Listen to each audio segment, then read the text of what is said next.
चलिए और डिटेल के लिए हम सीधा लिए चलते हैं आपको बेंगलुरु। हमारे सहयोगी श्रीनिवास वहां मौजूद हैं।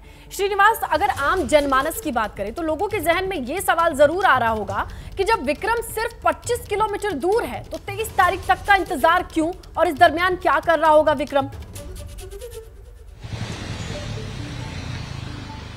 देखिए स्नेहलता, जैसा कि अभी हमारे पैकेज में भी ये बताया गया कि जब चंद्रमा पे दिन का उजाला होगा उसी वक्त हमारा लैंडर विक्रम जो है वो चांद की सतह पर अपने कदम रखेगा। अब ये भी बता दूं कि आखिर दिन का इंतजार क्यों किया जा रहा है। जब हम वहां पहुंच गए तो रात के वक्त अंधेरे में ही लैंडिंग क्यों नहीं कराई जा रही, इसके बहुत सारे तमाम कारण हैं। सबसे पहला कारण बता दूं कि जब लैंडर वहां उतरने के बाद जब काम करेगा तो उसे एनर्जी चाहिए, और एनर्जी के लिए उसके ऊपर लगे सोलर प्लेट को सूरज की रोशनी चाहिए होगी।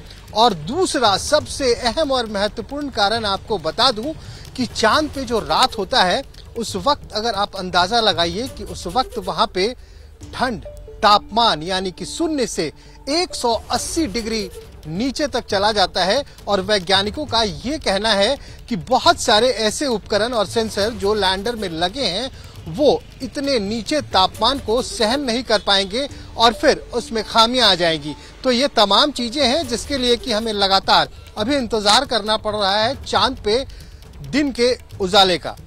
श्रीनिवास, क्योंकि इतिहास रचने की तैयारी में है और अब तो क्योंकि वो वक्त नजदीक आ गया है, काउंटडाउन शुरू हो चुका है। अभी हाल ही में हमने देखा कि रशिया का मून मिशन किस तरीके से फेल हुआ। उसके बाद कहीं ना कहीं लोगों के जहन में ये सवाल भी आ रहा होगा कि आखिर हमारी तैयारी कैसी है। तो आप वहां लगातार अधिकारियों से, साइंटिस्ट से बात भी कर रहे हैं। ऑल सेट है ना? किसी तरह की कोई दिक्कत या किसी तरह की कोई ऐसा कंफ्यूजन तो नहीं देखने को मिल रहा है? देखिए श्रीन, मैं अभी आपको बताऊं कि लाइव से ठीक पहले हमारी बात एक मशहूर खगोल विज्ञानी से हो रही थी। मैंने भी यही सवाल उनसे पूछा था कि सर आखिर तैयारी कैसी है, सफलता के कितने चांसेस हैं। तो उन्होंने कहा कि दूध का, आपने वो कहावत सुनी है कि दूध का जला मट्ठा भी फूक फूक कर पीता है, और इस बार ने वो मट्ठा ऑलरेडी पी लिया है, इसलिए गलती की संभावनाएं बहुत ही कम है। और जब स्टार्टिंग में ही इस मिशन को स्टार्ट किया गया था चंद्रयान 3 को, उस वक्त भी इसरो के चेयरमैन एस सोमनाथ ने कहा था कि हम इस बार फेल्योर बेस्ड डिजाइन पे काम कर रहे हैं। दुनिया किसी भी सक्सेस बेस्ड डिजाइन पे काम करती है, लेकिन हमारे इसरो ने इस बार फेल्योर बेस्ड डिजाइन पे काम किया। इसका मतलब चंद्रयान 2 के वक्त फेल्योर के जितने भी कारण रहे उन तमाम कारणों को बहुत ही सूक्ष्म तरीके से खंगाला गया, और हर एक उस जगह पे जहां पे किसी भी तरह की किसी गलती की संभावना हो सकती है उसके लिए उपाय किए गए हैं। सिरिन, मैं आपको बताऊं कि अभी जो हमारा लैंडर है वो चांद से तकरीबन 25 किलोमीटर दूर की कक्षा में मौजूद है, और अभी भी वो तकरीबन 6000 किलोमीटर यानी 1.68 किलोमीटर प्रति सेकंड के रफ्तार से चक्कर लगा रहा है। लेकिन 23 तारीख को जब वो वक्त आएगा जिसको एस सोमनाथ ने भी टाइम ऑफ टेरर कहा है, यानी 15 मिनट का वो वक्त, जिस वक्त से वो कक्षा से निकलकर चांद की सतह की तरफ सीधा वर्टिकली डाउन जाने लगेगा, उस वक्त फिर ट्रैक एंड कमांड सेंटर का भी हमारे लैंडर पर कोई कमांड नहीं रहेगा, क्योंकि उस वक्त लैंडर ऑटोनोमस मोड में आ जाएगा, और उस वक्त लैंडर को डायरेक्शन या जो भी कमांड होगा वो लैंडर में लगे तमाम सॉफ्टवेयर जिसको पहले से प्रोग्राम किया गया है, वही तमाम सॉफ्टवेयर उसको आगे नेविगेट करेंगे और नीचे तक ले जाएंगे। लेकिन इसके बाद भी अगर कोई खामी आती है तो हर कदम पे इसरो की तरफ से एक दूसरा ऑप्शन रखा गया है कि अगर किसी तरह की खामी आती है, जैसे मान लेते हैं जो एक जगह, एक और बात मैं दर्शकों को बता दूं कि आज तक 3 मून मिशन सफलतापूर्वक जो है चांद पे उतर चुके हैं, लेकिन वो तमाम मून मिशन चंद्रमा के इक्वेटर, जैसे धरती की विषुवत रेखा होती है जो बीच से धरती को काटती है, वैसे ही चंद्रमा का जो इक्वेटर है जो चंद्रमा को ठीक सेंटर से काटती हुई निकलती है,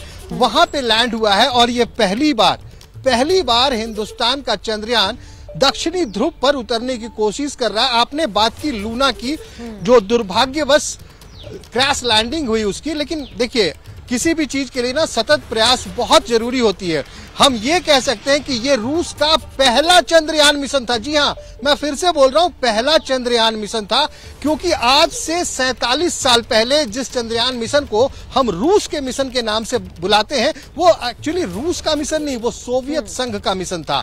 जब यूनाइटेड सोवियत संघ USSR हुआ करता था, उस वक्त आज से 47 साल पहले ये पहल की गई थी। लेकिन के बाद ये दूसरी पहल जरूर असफल रही है, लेकिन दुनिया की निगाहें इसरो पर टिकी हुई हैं कि हम 23 तारीख को सॉफ्ट लैंडिंग कैसे कराते हैं, और उसी की डिटेल्स हमारे सहयोगी श्रीनिवास दे रहे थे बेंगलुरु से। आपका शुक्रिया श्रीनिवास जानकारी के लिए। पत्रकारिता कोई इमोशन नहीं है, ना अपना कोई ज्ञान देना है और ना कोई विचार थोपना है। पत्रकारिता क्या है?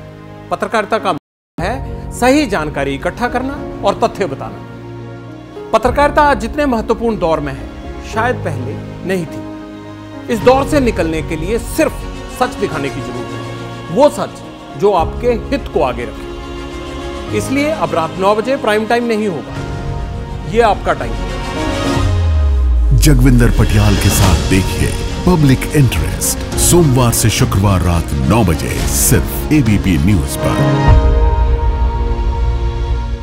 ABP न्यूज आपको रखे आगे।